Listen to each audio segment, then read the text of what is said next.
प्रेम पत्र राधा स्वामी भाग तीसरा, सिलसिला वचन नंबर 25। जब कभी विरह या प्रेम अंग का घाटा मालूम पड़े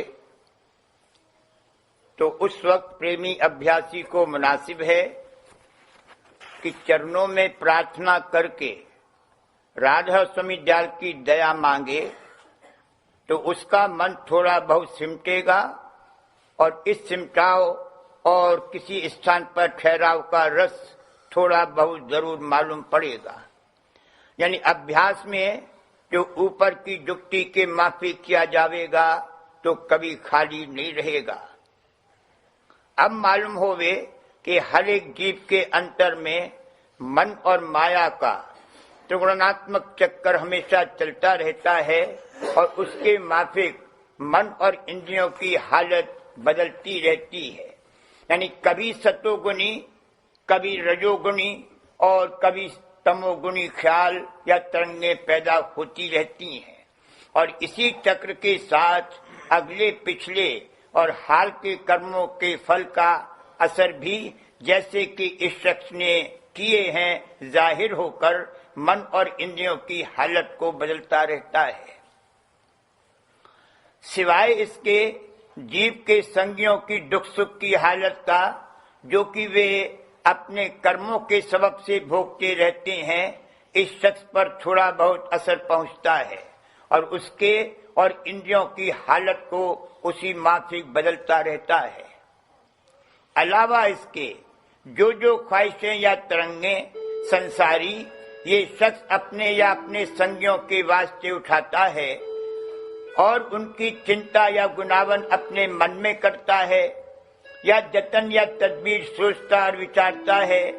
उनका भी असर इसके मन और बुद्धि और इंद्रियों पर पहुंचकर उनकी हालत को बदलता है। अब ख्याल करो कि इतने झगड़े और बखेड़े मन और माया और कर्म और आशा और मनसा वगैरह के इस जीव के पीछे लगे हुए हैं। तो जब तक इसके चित्त में संसार और उसके सामान की तरफ से थोड़ा बहुत बैराग न होगा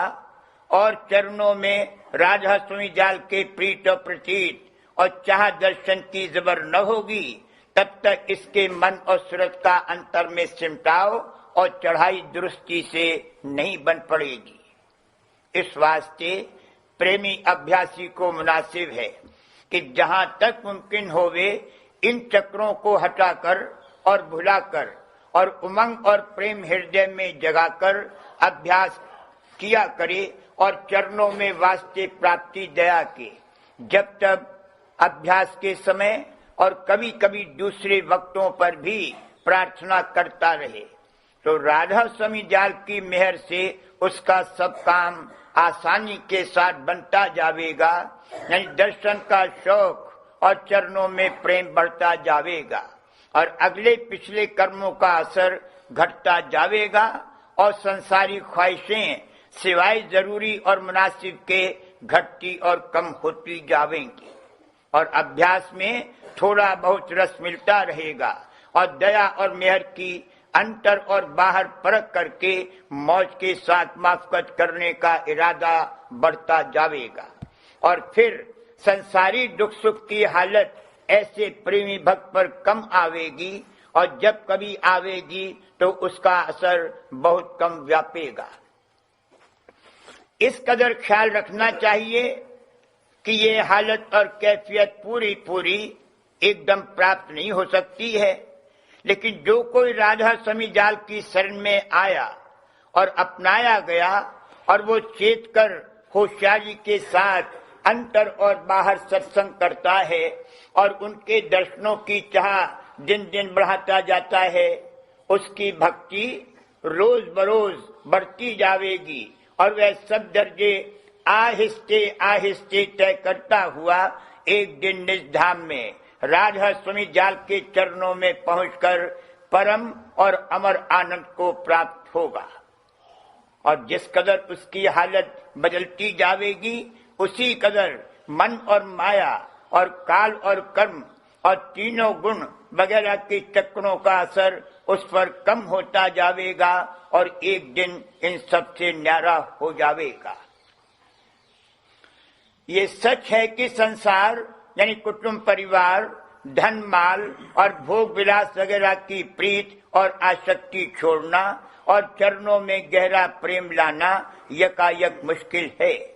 लेकिन जो भाग से कुल मालिक राधा स्वामी दयाल और संत सद्गुरु या सद्गुरु और उनके सत्संग और अभ्यास की डुबकी में प्यार आ जावे तो जल्द और सहज में इन सबसे बैराग अंतर में आ सकता है। दुनिया में देखने में आता है कि जिस किसी की मोहब्बत या आसक्ति थोड़ी बहुत किसी इंद्रिय भोग में हो गई तो वह उसके रस में इस कदर मस्त हो जाता है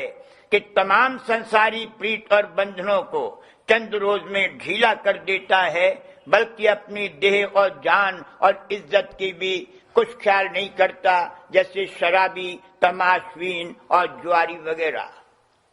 इसी तरह जिन किन्हीं दो शख्सों की गहरी मोहब्बत आपस में हो जाती है तो चाहे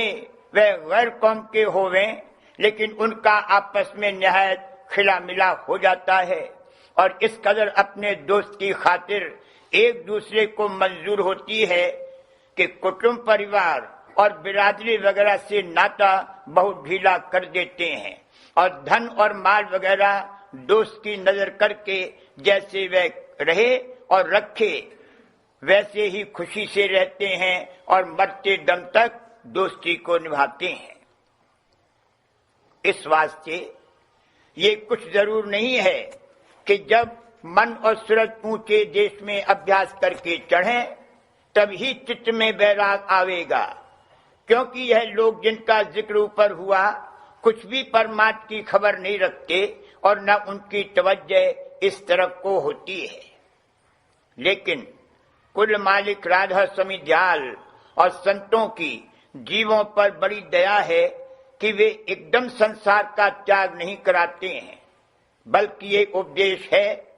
कि गृहस्थ में रहकर और कारोबार और रोजगार दस्तूर के माफिक करते हुए संतों की जुगत का अभ्यास करो तो जिस कदर मन और सूरत के सिमटाव और चढ़ाई से अंतर में रस और आनंद मिलता जाएगा और चरणों में प्रीत और प्रतीत बढ़ती जाएगी, उसी कदर चित्त संसार और उसके सामान और पदार्थों से अंतर में उपराम होता जाएगा और ये अंतरी बैराग सच्चा और पक्का होवेगा। बाजे लोग परमात्मा के निमित्त छोटी या बड़ी उम्र में घर बार और रोजगार छोड़कर भेद धारण कर लेते हैं, यानी फकीर बन जाते हैं, पर जो उनको सच्चे और पूरे गुरु से संतों की जुगत नहीं मिली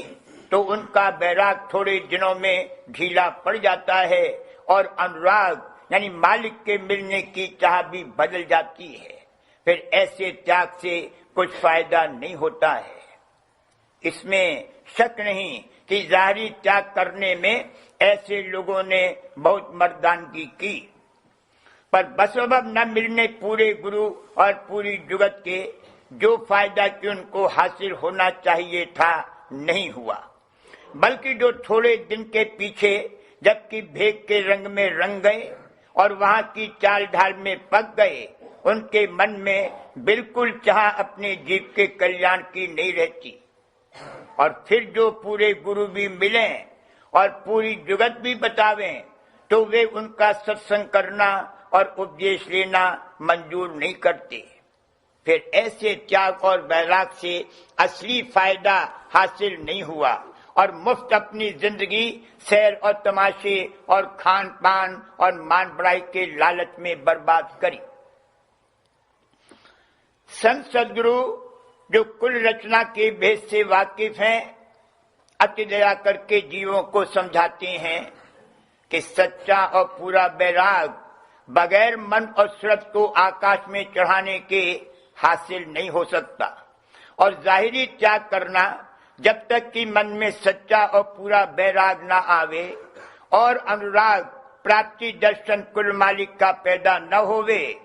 महज फिजूल है और वह सबसे भारी विकार अहंकार का पैदा करने वाला है। इस वास्ते कतई हुक्म दिया कि पहले भक्ति गृहस्थ में रहकर शुरू करो और जब अभ्यास करके मन और इंद्रियों की हालत बदले तब अंतर में अपने चित्त को सर्वभोग और पदार्थों की तरफ से बल्कि कुल संसार और उसके कारोबार से हटाते जाओ, तब रफ्ते रफ्ते पूरा काम बनेगा। जिस किसी ने बेसमझे बूझे और बगैर मिलने पूरे गुरु और उनकी पूरी जुगत के घर बार और रोजगार छोड़ दिया, उसने भारी गलती की और धोखा खाया, क्योंकि मन और इंद्रियों और काम, क्रोध, लोभ, मोह वगैरह की जड़ बहुत दूर और ऊंचे देश में है। सो जब तक अभ्यासी अभ्यास करके वहां तक नहीं पहुंचेगा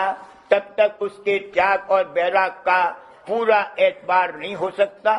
और न उसको संतों के निज देश में, जहाँ की मन और माया और काल और कर्म और कष्ट और क्लेश बिल्कुल नहीं है, बासा मिलेगा। यूं ही माया देश में चक्कर खाता रहेगा। इस वास्ते हर एक परमार्थी को जो गृहस्थी है या विरक्त मुनासिब और लाजिम है कि संतों के उपदेश की माफिक कार्रवाई करे, तब उसका सच्चा और पूरा उद्धार होगा। और जो गृहस्थ में है तो उसके दोनों यानी स्वार्थ और परमार्थ दुष्ट बन जावेंगे। खुलासा यह है कि संसार और उसके सामान और पदार्थों से बैराग चित्त में आना बहुत कठिन नहीं है, पर शर्त यह है कि सच्चे मालिक के चरणों में प्रीत आ जावे और संतों की जुगत का अभ्यास दृष्टि के साथ बन पड़े कि जिससे मन और सूरत दिन दिन ऊंचे देश की तरफ चढ़ते जावे। और जो सच्चे मालिक का भेद और उससे मिलने की जुगत संत सद्गुरु या उनके सच्चे प्रेमी से न मिले तो उस वैराग का पूरा पूरा एतबार नहीं हो सकता और न उसका असली फायदा यानी अंतर में रस और आनंद का मिलना और दिन दिन मालिक के चरणों से मेल होना हासिल होगा।